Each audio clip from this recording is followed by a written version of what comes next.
We got to talk about B2Gold. That's the most important story in the gold mining sector right now. In yesterday's video, we looked at the situation through the viewpoint of geopolitics. Today, we're going to look at it through the viewpoint of the market and market strategies. This is an important video. Let's go. Welcome to Hot Trades of the Day, your show for swing trading ideas for the coming days, weeks, and months.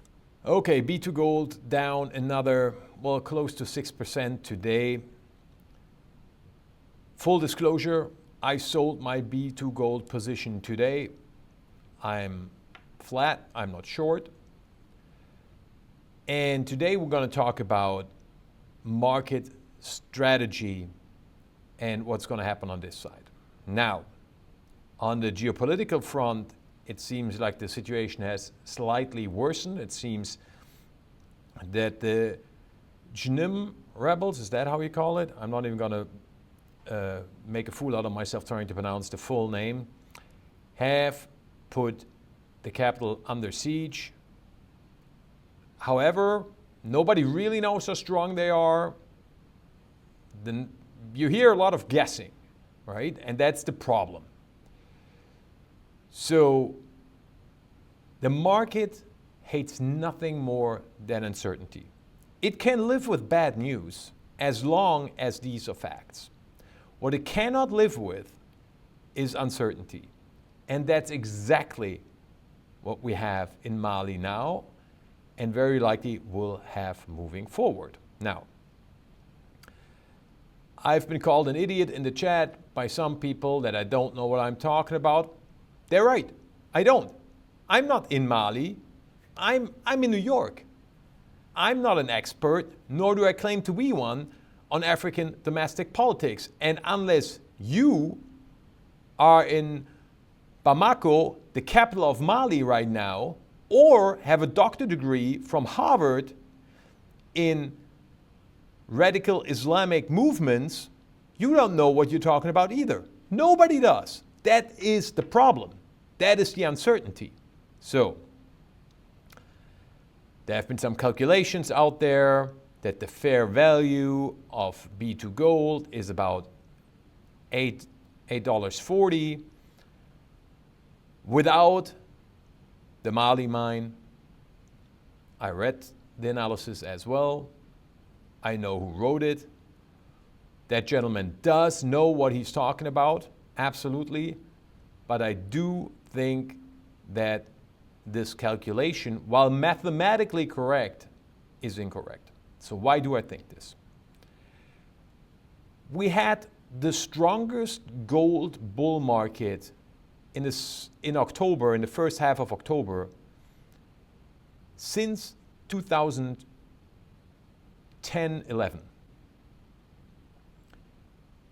And the price of B2Gold was around $5 to $6. So if the fair value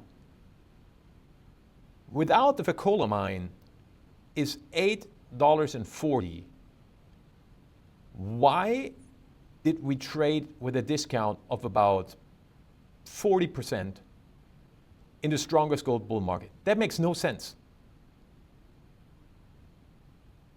Right? What it should have been is it should have been a premium where, oh, we're valuing the other assets at $8.40 and then we get the potential of the Fekola mine on top of it, and that's the premium. So something is completely off here. Again, the main problem is that if you have uncertainty, smart money institutions will not invest. There's no reason to invest in an unstable Mali situation if you have great other mining companies to choose from. One of the main pillars of B2Gold, why people invested in it, me among them, was the high dividend yield. Well, that's going to go away if they lose the Mali mine, or if the Mali mine brings in a lot less money than anticipated. Maybe because they have to pay higher taxes for it, to whichever government. So this is how I see the situation. I sold my position today, and I'm flat now, and I'm liquid. And the reason is, of the scenarios I laid out yesterday, none of them is good. There is a risk for a panic sell-off, emotional panic sell-off, not fundamental. I agree with that. But that does not matter. That's why you look at the chart, you see the yellow support zone, you see the RSI, it's oversold. Why do you sell right at this support zone with an oversold RSI? That doesn't make much sense. Because it doesn't matter if the market panics. It doesn't take much for the market to panic. We're starting to see that more and more investors are figuring out what is really happening in Mali, and they're pulling the trigger. We have 5 days of selling right now in B2Gold. Stock is down 25%. Now, let's take a look at the gold price, and you see we've gone sideways in gold. Now, does gold look great? No, it doesn't, right? We see zero strength in gold short term. Yes, this pink lower support zone that I pointed out in my last gold update is holding, so that's a zone that we figured out, we were right figuring out. But again, this looks like a bear flag. However, B2Gold fell a lot harder than the gold price. So I look at it like this. I'm flat now. I can invest this money into a different mining stock with less country risk. I don't think the stock will run away from me because I don't think, and again, I emphasize the word I think, I don't know, because nobody knows. The management of B2Gold doesn't know. This is a fluid situation. This could change in literally an hour. Like if there's a mutiny by the military, situation changes 180 degrees. But now that I sold, this doesn't affect me anymore. And so I have reduced my risk to zero, whatever happens. We have the chance for a technical rebound because we are oversold, that is true. However, I don't think it's going to be very strong because who's buying right now except some technical traders that then going to take profit first second they see weakness in the market and in the candles. So the upside is limited with this uncertainty. On the other hand, we have the possibility of a panic crash, justified or not. That does not matter. Fundamentally, right or not, it does not matter. People press the sell button if there's uncertainty and don't know what's going to happen. Will B2Gold be a good company without the Mali mine? It'll be a nice company, about 500,000 ounces of gold, but it doesn't have any sexy upside story left, right? That was what the Fekola mine was supposed to be, its expansion. So they're going to need to add a mine. They need to add projects to bring back that excitement. Now, they're going to get a re-rating based on that they're finally, so to speak, for some people, gone from Mali. They were trading at a discount because they were in Mali. If they have to shut down production there for whatever reason, or they write it off, right? Or they clearly communicate to the markets that it's going to be a joke, a situation, kind of with Los Filos mine in Mexico with Equinox Gold. Then there's going to be a valuation re-rating because then it's going to be primarily a Canadian producer. That is correct. However, that'll be short-lived because there is no future growth potential that is really exciting with B2Gold compared to other junior miners. So they need to add projects. Well, that's going to cost you a pretty penny in this gold bull market now, especially if we're talking about projects that are further along in exploration and development. So however you're going to cut it, the upside is limited right now, and I have the downside that could be significant if we get a panic sell.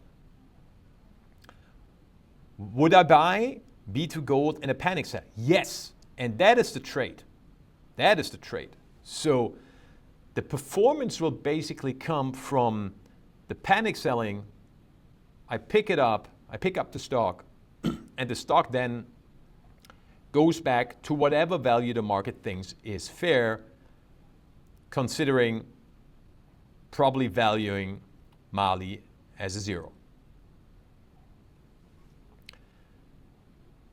The upside after that is limited, but if the situation stabilizes, if there is no major changes as far as the taxes is concerned in Mali, then I get that on top, right?